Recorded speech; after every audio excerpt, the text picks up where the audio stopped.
You all know that our old technology, our weapons, were useless against them, and our nuclear weapons were rendered useless before we even had the chance to try them. Even armor-piercing bullets from a sniper rifle at most could knock a single-scale Dalki back. However, when activating the beast gear, the higher level tier of equipment, the more empowered our bodies to become, Leo said.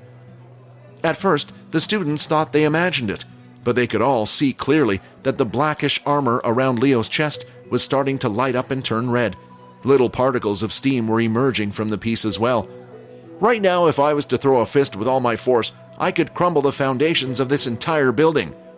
The steam started to disappear, and the chest piece's color started to return to normal. At that time, the students realized a certain pressure had disappeared, as if they were under a gravity heavier than they were used to, had disappeared from the room. They didn't need Leo to demonstrate. They could all feel the power he held in his hands. "So they finally figured out how to properly use the power of the beast, huh?" Feck said. "Well, it looks like they advanced quicker than my father said they would." "The power of the fist is useless if you cannot hit your opponent, or if you do not know how to throw a punch," Leo explained. "So for today's lesson, I shall be showing you a basic martial art that all soldiers are required to learn.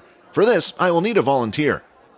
Leo then started to look around the room until his head had stopped at one person. "Quinn, how about another spar with me?" Out of all the students there, Leo had selected Quinn. It didn't come as a surprise to the others anymore. Since the first day, it seemed like Leo was favoring Quinn. He would often go to the area he was in most. He was the only one that had a spar with him one-on-one, and Leo seemed to have saved his life more than once. Having no good excuse to refuse, Quinn walked up onto the platform. "Hey, did that student always look like that?" a student asked.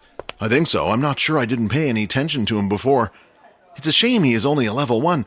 Otherwise he would be good boyfriend material," a female student said. Ever since evolving into a vampire, Quinn's looks had slightly changed. He was no longer the weak, skinny, frail him. His body had filled up, and he looked like he had a proportion of muscles all over.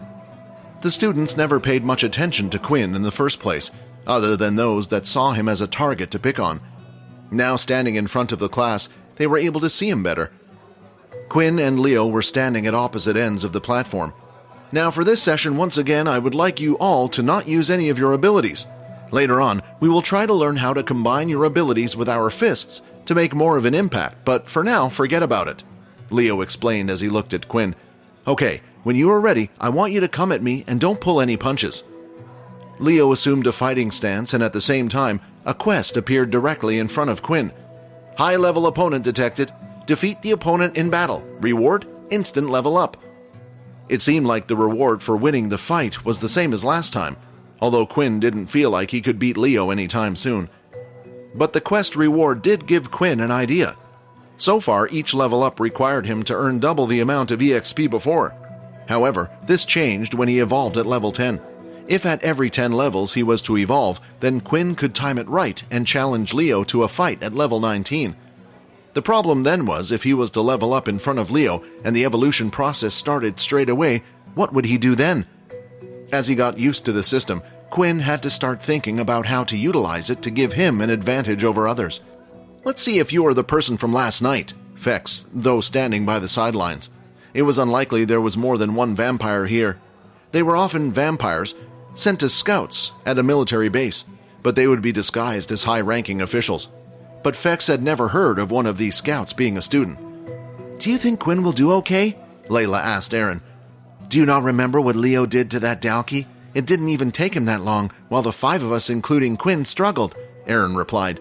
"I admit, Quinn is strong, and I hate to say this, from what I saw, probably stronger than me, but we're just students, and nothing compared to the ones above." The fight had started, and while Leo didn't move at all, Quinn started to dash in as fast as he could. He didn't have any of his beast gears on, so his stats were lower than usual, but he also wasn't being affected by the sunlight so much. "Wow, he's quite fast!" Seeing Quinn dash from his position, he was certainly fast, but not fast enough for people to think of it as an ability. Quinn threw out a punch fast, but didn't add any of his blood skills. He knew he was limited by what he could use in front of everyone, but he still wanted to test himself after not being able to land a punch yesterday. However, Leo was able to move his head to avoid it. Quinn then changed his fist and went to grab Leo instead. He hoped to throw Leo to the ground, but it was too late. The man had already pivoted on his foot and went for a spin. While doing so, he lifted his other leg in the air and managed to kick Quinn right in the head. At first, Quinn thought he could take the blow from the older man, but he quickly realized his mistake. The force was strong and caused Quinn to fall to the ground. "Again!" Leo said. Although the force was strong enough to cause him to fall, it didn't do much damage to a body like Quinn's. He tried attacking again, throwing punches of his own, but every time his attacks would come close, Leo would move or, using the palm of his hands, deflect the strikes. Then, when he was attacking, he would use his legs. The confrontation lasted about 10 minutes, and finally, Quinn was starting to get worn out by the whole thing. "Yep, those sloppy punches of his, that's the person I fought with yesterday," Fex thought. "Okay, that's enough," Leo said. Quinn was now huffing and panting a little, even though he hadn't used any advanced abilities like the flash step or hammer strike. It seemed to be more tiring fighting against Leo. During the fight, Leo had displayed many different techniques, but what stood out to the students was how he thought. There was a style they all recognized. He would always use the palm of his hands for defense, and whenever he was attacking, he would use his legs. What you have just witnessed is the martial art we teach our soldiers here. It is named the Pugna style, a mixture of karate amongst other things with the hands, while using a form of taekwondo in our legs. It's important. The reach in our legs is longer and more powerful than in our arms, but our arms are more versatile and flexible. Leo then started to look at the crowd of students again. "Is there anyone here who would like to have a go? This is your chance to have a one-on-one battle with your teacher here."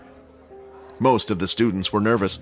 They didn't have many hands-to-hand combat experience because they focused on using their abilities or training with weapons most of the time.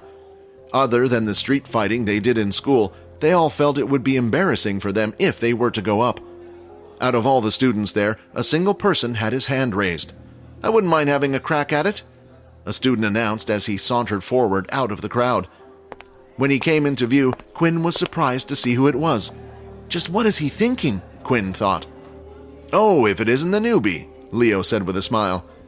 Sweeping his black hair back with his hand and taking a look at Quinn, Fex had a big smile on his face. "Bring it on." Hi, Quinn here. Wondering what happens next? If you want to jump the queue and unleash all episodes, click on the link here and install the Pocket FM app.